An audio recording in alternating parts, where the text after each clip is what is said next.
After Kris and Susie leave Castletown, Ralsei wanted to know more about Jevil. More specifically, why Sham had more knowledge about him. Sham? Oh, welcome, Ralsei. What brings you here? I was curious about something. Well, ain't got anything better to spend my time. Ask away. Well, you remember that prisoner we fought, right? Of course. Well, I'd like to know more about him. Would you like to know more about him or me? Both would be nice. You got the time? Ain't got anything better to spend my time. Here, take this. The story's lengthy. Don't I have to pay? It's on the house. But don't tell Kris nor Susie. Not a soul. Better. Now, a while ago I went into the military as a blacksmith for Guard Castle. I basically sharpened swords and fixed broken weapons that soldiers brought in. But sometimes these soldiers end up breaking their weapons in the worst or weirdest ways possible. So much so that I had to give them new ones and repurpose the junk because they were beyond repair. It was that bad at times, huh? Yeah, oh my god, there were so many backup materials I had to order. I feel like they did it on purpose, because I take one look and go, how did you even manage to break it like this? I felt like a toy for their entertainment. Getting back on topic here, I wasn't the only one fixing weapons. Me and some of the other blacksmiths would rotate. So when I wasn't fixing weapons, I either stand outside and guard the entrance, or have small talk with the courtyard jester when I was on break. That would be Jevil, right? Yeah, everyone in the castle knew him. He was a well-known entertainer, especially to the military. How come? Well, besides doing your job, guarding, exercising, or getting reamed by your drill instructor, you had a lot of downtime. It's boring. Sometimes you had to make work for yourself, or get drunk in the barracks like everyone else. So having him around was a nice change. He performed dances, comedy, and occasionally do magic. And he was a one-man show, which made it even more impressive. Anyways, my days got more boring after around 4 years of being in the military. Did something happen to Jevil? No, it was something that happened to me. When you're guarding the entrance, there's two people. It was a Rune Ranger and I on guard duty when a wild pawnman seemingly popped up randomly, started darting diamonds at us. That's unlike of them. Yeah, I guess whoever woke it up really pissed it off. And I have the scar to prove it.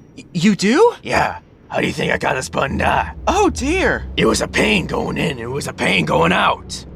The Rune Ranger scared the pawnman off and rushed me to a nearby Hathy. That was the time my schedule got reworked. I'm so sorry that happened to you. It's fine, it's in the past. However, I was more fatigued throughout the day because I was only fixing weapons. I was no longer on guard duty. I may have hated guard duty, but at least I felt like I was doing something. Now instead of doing nothing on guard duty, I got to do nothing in the armory and occasionally fix weapons. Everyone in the castle heard about what happened, including Jevil. After I got patched up, he started coming around and helped out. He would occasionally bring snacks, but we just started hanging out more often. Our small talk started to turn into actual conversations. Hell, he even shared some of his new material with me to see if it needed improvement. We really did bond it together from that point on. I do miss those times. Say, if you were able to go back to that one moment, would you? Hell yeah. Life was so much better at that point. I mean, not saying I don't enjoy life now, but it was so much better then. But you lost your eye. And it got me the greatest being in my entire life. He meant a lot. Are you okay? Yeah, just reminiscing. I wasn't really into dances. I was more into the comedy and magic, but watching the Jester's choreography was inspiring. I was honestly touched by the way he moved, the bountiful... Anyways, after my 5th year, I got out of the military. Oh, what was the reason? My contract expired. Your contract? To oversimplify it, when you go into the military, you have to sign a contract, which here lasts 5 years. Afterwards, you could choose to stay, but I got bored of it. Okay, because you lost your eye, I just assumed something crazy happened that caused you to leave since you didn't already. I could see why you thought that. So after I left, I really wanted to learn more about Jevil's routine. His routine or himself? Both was nice. Anyways, I asked Jevil if he could be partners, and if he could teach me how to dance. ecstatically, he agreed. Long story short, he taught me how to dance, how to write one, and brought me more into magic. In the end, we worked up a schedule where I would do magic, Jevil would do comedy, and we'd both do dance. It would go magic, dance, comedy, dance. I don't mean anything by this, but how come you went first? People in the military already knew who I was, but anyone outside of that didn't. He wanted to introduce me to the audience while also keeping the schedule going. Oh, okay. And since he was more well known, he'd do the comedy part. It was going good for a while, but the dances seemed stale. I came up with, in hindsight, the worst idea that cost a piece of me.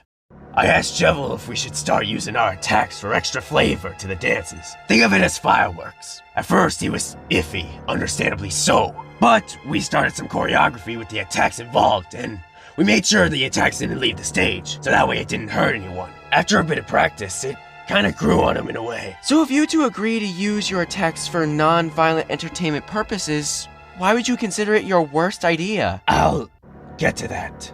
After extensive practice, Jevil and I were confident. Schedule went like normal, except the last dance would be the one with our attacks. To save the dramatics, it was very, very well received. Really? Yeah, and because of that, we started getting more creative with our dances. It seemed like more tickets were being sold from that point on. Darkness from other worlds started to come watch. Wow. Wow, indeed. So are there any Darkners here that you recognize? I don't know if he's here, but you all have those weird pink and yellow shades. Reminds me of this puppet-looking guy. Spamton? Yeah, that's the guy. Wait, how do you know him? Chris made a deal with him, and they were secretly helping Spamton out. Eventually, he got this Neo body and tried to take Chris's soul so that he could see past the dark. Susie and I had to come in and save them. After cutting Spamton down, he gave up his glasses so that we could break our own strings. Guess that's what he meant. He seemed like he was there to study us more than admire us, claiming that he'll become a big shot. If you could understand what he was saying, I had to ask Jevil for translation since he understood. They would also mock each other constantly, which was odd. It was like they knew each other at some point. Frenemies from another world. Interesting. I tried asking Jevil, but he'd get very dismissive about it and would change the topic. Like he genuinely didn't want to talk about him. But Spamton stopped showing up, and Jevil seemed to move on. After hard work and practice, we'd take a break and walk around the Scarlet Forest from time to time, unwinding and taking inspiration from the environment.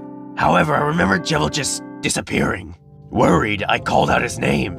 Then I could hear him talking to someone. Where did you lose him? Around the Starbird pathway in the block tree puzzle. Why you ask? We lost Chris around that area too. Guess they aren't too different, Jevil and Kris. Please keep an eye on them. I'm afraid something bad might happen. Why is that? I'll get to that. After a minute or so, Jevil pops up out of nowhere. I freaked out and asked where the hell he's been. He told me he was talking to someone by a tree. I asked who it was, and he ain't had a clue.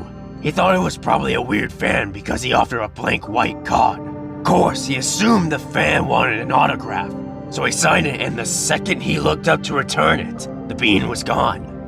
At least, that's what he told me.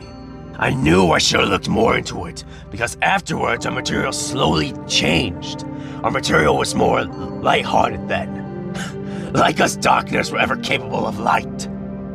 But we didn't write grim dances or jokes. Of course you have to change it up from time to time, but that type of material wasn't often. Nevertheless, the content was getting more sinister. How so? The jokes and dances turned into things about insanity and existential dread. We're mere playthings, we have no restraints. Life is a pointless game, shit like that. I thought he wanted to change the content, and I digged it for the most part. Just wish he told me. However, I remember this clearly. There's a bunch of people in the audience. Schedule went like usual, but we would do the darker material last, cause we thought it'd hit better. It was going well, people were slightly yet visibly confused about the darker form of material, but it wasn't a complete turnoff. Then, the last dance, we literally called it unrestricted. Why was I so blind? As the dance was wrapping up, Jevil leapt into the air and shouted to the sky, "We can do anything." We all looked up and saw nothing but suits, Diamonds, hearts, clover, spades filled the sky like a rainy night. The audience fled in shock and fear. I grabbed Jevil and ran backstage. I straight up told him, "What the hell was that?" "A message," he replied. "Don't you get it, Sham?